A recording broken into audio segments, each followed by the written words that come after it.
argagixisadu waxay burburinayaan kaabayaasha nolosha balse dawladda Soomaaliya waxay dib u dhisaysaa goobihii ay cadawga burburiyeen waa laba xaaladood oo ay shacabka Soomaaliyeed ka dheehan karaan cadawga dilaya iyo dawladda mustaqbalkooda dhisaysa way duminayeen khawaarijtu waa dhisaynaa way dilayaan waa badbaadinaynaa dawladda Soomaaliya buundada Sabiid iyo Caanoole waxay ku taallaa meel istiraatiiji ah oo wax ka yar 10 kiiloomitir u jirta degmada Afgooye ee gobolka Shabeellaha Hoose oo halbowlo u ah beeraleyda deegaanka iyo suuqyada waaweyn ee Afgooye iyo magaalada Muqdisho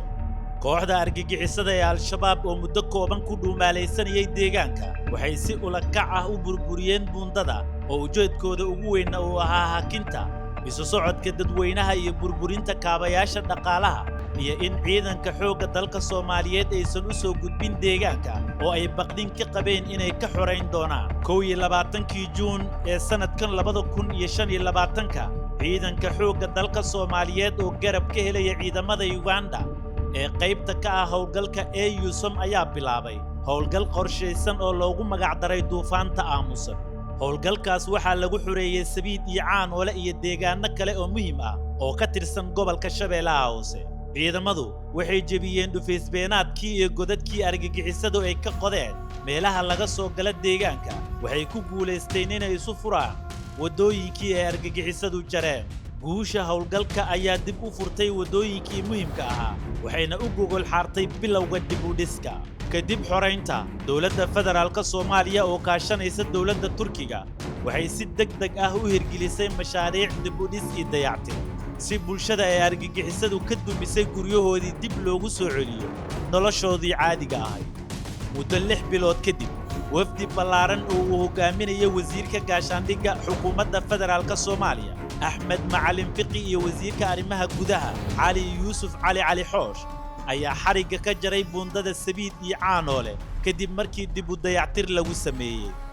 munaasabadda waxaa goobjoog ka ahaa taliyaha ciidanka dhulka xoogga dalka Soomaaliyeed sareeya guuta Sahal Cabdullaahi Cumar taliyaha ciidamada AUSOM General Sam Kavuma taliyaha xarunta tababarka Turkisom General Sabahatin iyo wakiil ka socday safaaradda Turkiga iyo sidoo kale gudoomiye ku-xigeenka amniga maamulka gobolka Shabeellaha Hoose Ciise Maxamed Cabdi iyo mas'uuliyiin kale ciidamada qaranka ciidamada xoogga dalka Soomaaliya oo bacdalaha noo suurtageliyay inaan kala qayb galno furitaanka buundada Sabiid iyo Caanoole oo runtii intii muddo xirreed buundadaas oo bulshada ku soo kordhin doonta adeeg bulsho iyo isku socod iyo horumar keeni doonta waan aad iyo aad ugu mahadcelinaynaa ciidamada dadaalkaas ay sameeyeen ciidanka xoogga dalka Soomaaliyeed waxay ka hortagi doonaan in mar kale cadawga argagixisada ay burburiyaan buundooyinka iyo goobaha danta guud waxaan rabaa inaan u diro fariin cadawga waxaan leeyahay haddaad buundo jebisaan iyo haddaad wado goysaan iyo haddaad miino dhigtaanba ciidanka xoogga dalka Soomaaliyeed mar walba meel kastood joogtaan iyo xilli walbood joogtaanba uu idinku imaan doonaa haddaad buundo jebisaanna dib baan u hagaajin doonaa oo shacabka iyo maatida wadada ay marayaan ma ahaan doonto mid burbursan waxaan u taagannahay waa ilaalinta shacabka argagixisadu waxay u maleynayeen inaan dib loo hirgelin karin buundada Sabiid iyo Caanoole iyadoo laga sifeeyay cadawgii burburiyay ee Al-Shabaab When Al-Shabaab blew up this bridge some months ago he thought this bridge will never be put back, but also he thought we would not get them because we did not have any other access to get them to Sabinadore since they had destroyed the bridge. However, we did what we could and we were able to get them and destroy them from Sabinadore without actually using this bridge. wasiirka arrimaha gudaha xukuumadda federaalka Soomaaliya mudane Cali Yuusuf Cali Xoosh ayaa isaguna waxa uu bogaadiyay ciidamada qalabka sida ee dagaalka kula jira argagixisada si looga xoreeyo deegaanada kale ay ku dhuumaalaysanayaan aad iyo aad baan ugu faraxsanahay buundada Sabiid oo horay muxuu ahaa Al-Shabaab ay ugu duqeeyeen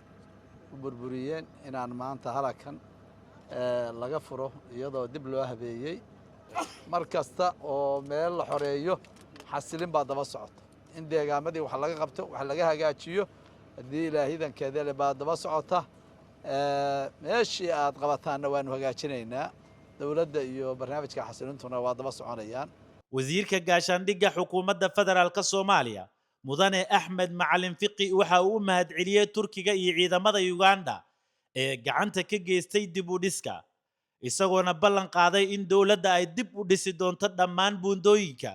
iyo kaabayaasha ay burburiyeen argagixisada buundadii dadku marayeen oo beeraha iyo isaga gudbayeen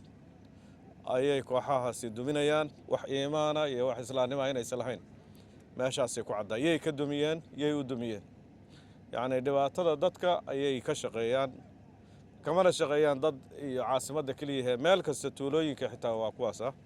marka runtii waxaan rabaa inaan ammaano ciidanka UPDF injineeradoodii iyo kuwii SNA sida hadda taliyuhu sheegay oo markii koowaadba suurtageliyay in buundada la dul maro kadibna walaalaheen Turkiga ayaa runtii shaqada weyn oo buundadan lagu dayactiray qabtay oo ayagoo maaragtay weerarkana qayb ka ahaa oo diyaaradahoodu qayb ka ahaayeen ayay haddana meeshii jabtana waad ogtiin isbitaaladii iskuuladii wadooyinkii ayay horay shaqooyin badan uga qabteen haddana waa ujeedaa buundooyinkii nolosha u ahaa yaryaraa oo nolosha dadkeennu ay ku sugnayd beeralayda ah oo muqdisho dadku markay wax beertaan ay ugu soo gudbin jireen ama dadka socotada sii socdaa ay mari jireen inay fiksi gareeyeen runtii aad iyo aad baan ugu mahadcelinaynaa walaalo jira abaal weyn baanan idiin haynaa ciidamada qaranka Soomaaliya ee halkan ku sugan runtii waxaad muujiseen dhabar adeeg waxaad muujiseen geesinimo waxaad muujiseen dalkan inaysan khawaarijtu xataa hadday meel qabsadaan inaysan ku hakan karin inaysan sii joogi karin waan idin bogaadinaynaa waxaad muujiseen fagaarayaashii dagaalka geesinimo xooggan nafurnimo waa ku ammaanatiin arrintaas buundadan waa ujeediin kharashka ka baxay difaaceeda iyo haynteedaba mas-uuliyaddiinna waa idinka idin saaran tahay ilaahay ka hortiis ummadda Soomaaliyeed hortooda idinka idin saaran tahay cadawgaasi mar labaad waa inaysan u suurtagelin inay inta buundooyinkan yimaadaan dib u burburiyaan waad u jeedaan buundadii shacabka iyagana waxaa la rabaa qayb ka mid ah difaaca inay noqdaan sababtay tahay way duminayeen khawaarijtu waa dhisaynaa way dilayaan waa badbaadinaynaa dowladda Soomaaliya way kharibayaan diinta waa la saxayaa marka waxaa la rabaa shacabka dowladdoodii way u jeedaan way u soo gurmatay way ka xoreysay cadawgii buundadii ay ku dhibka ku qabeenna shacabka Sabiid iyo Caanoole buundadii dhibka ay ku qabeenna waa kuwaasaa loo hagaajiyey ayaguna waxaan leenahay difaaca qayb ka noqda cadawguna yuusan deegaankiina iyo meel u dhow yuusan soo marin dowladda Soomaaliya oo dareensan dhibaatooyinkii ka dhashay go'doomintii argagixisada ay saareen deegaanka waxay gaarsiiyeen shacabka Sabiid iyo Caanoole adeegyada lama huraanka u ah nolosha sida raashin biyo iyo adeegyo kale oo bani'aadanimo si shacabka ku soo laabtay Sabiid iyo Caanoole ay uga soo kabtaan dhibaatadii khawaarijta wasiirka gaashaandhigga oo halkaasi kula hadlay shacabka ayaa sidoo kale ballan qaaday inay labalaabi doonaan taageerada shacabka lana xoreyn doono deegaanada ay ku dhuumaalaysanayaan argagixisada sidoo kalena dib u dhis iyo adeegyada bulshada la gaarsiin doono maanta waxaa idinla jooga waad arkayseen dad Soomaaliyeed walaalaha Turkiga ciidanka UPDF ee Uganda halkan wax ka xoreeyay dowladdii Soomaaliya dhammaan waa idinla joogaan maxay idinkula joogaan wixii al-shabaab ay idin yeeleen inay ka dhaqaan buundadii ay dumiyeen in la dhiso waa la dhisay soo maahan mahadsanidin dhaha waa in loo mahadceliyaa dadkii dhisay ciidanka xoogga dalka ciidanka Ugandayska kadibna walaalaha Turkida ayaa dhisay waa idinka calankooda iyo calanka Soomaaliya saaxiibka ah oo haysateen kor u qaada calanka bal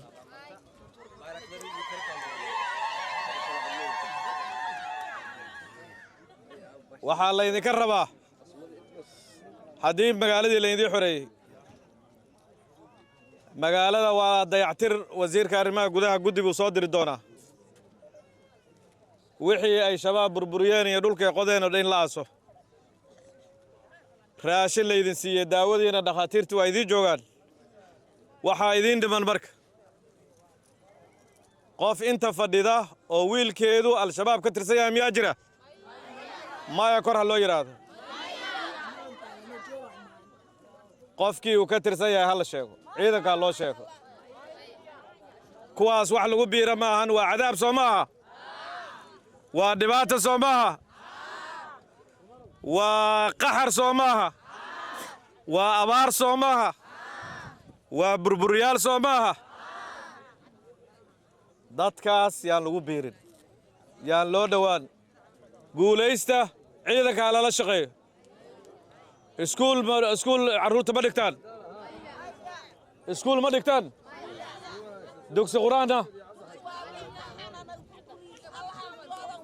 dugsi quraanna waa la burburiye dugsi quraan waa la dhisayaa wasaaradda awqaafta idiin imaanaysa iskuulna waa la habaynayaa qaar ka mida shacabka dib ugu soo laabtay Sabiid iyo Caanoole ayaa ka mahad celiyey gargaarka bani aadamnimo iyo dib u dejinta loo sameeyay خالد شعل إبراهيم شعيب وسويد يا عانوله وبربر دحتابنا هاي وبلد كاين أصدمي ولا هاي معان بدن وإحنا قرتين راشين إننا نسيانو هل كان إنه كان نوعين ونقصنا وعى وقع مفرن إنه وعين وعدنكم هالسنتين geeda maanta waa faraxsanaa waxaan joognaa Sabiiti Caanoole waxaan nol keenay raashin wixii kalan cabashadeeda waa sugoonaa inaa guri nol dhiso inaa wax badan nol qabtaan sugoonaa kalka aan sameeyo wadankaayna si nabad iyo caafimaad iyo barwaaqo inaan ku joognaa rabnaa anigoo ah Ibrahim Axmed Abikar oo aad inta kuleeyo dawladdeega Soomaaliyeed oo maanta noo joogto Sabiid iyo Caanoole wax alaala wixii naga kharibsan oo inaan noo sameey doonto aad boqolkiiba 90 deegaanka xasilooni ayaa ka sameysay nabad ayaa ka sameysay haddana wixii ziyaado oo dhan aydan suweynaa ma sha Allah soo dhaweeyay dawladda markii hore soo dhaweeyay hadda noo kooma boqolkiiba 90 boqolkiiba 100 أنا بيرهن دكنا برهن سوماليا وجلاي لينا كنا يتاجران دولة يتاجران ومهتمين أنا أكل إني نقلع xoreynta Sabiid iyo Caanoole iyo deegaanada kale ee gobolka Shabeellaha Hoose dib u dhiska buundada iyo taageerada dib u dejinta shacabkii ay barakiciyeen cadowga waxay muujinaysaa nidaamka dawladnimo ee loogu adeegayo shacabka kuwa oo dhibaato baaxad leh kala kulmay cadowga argagixisada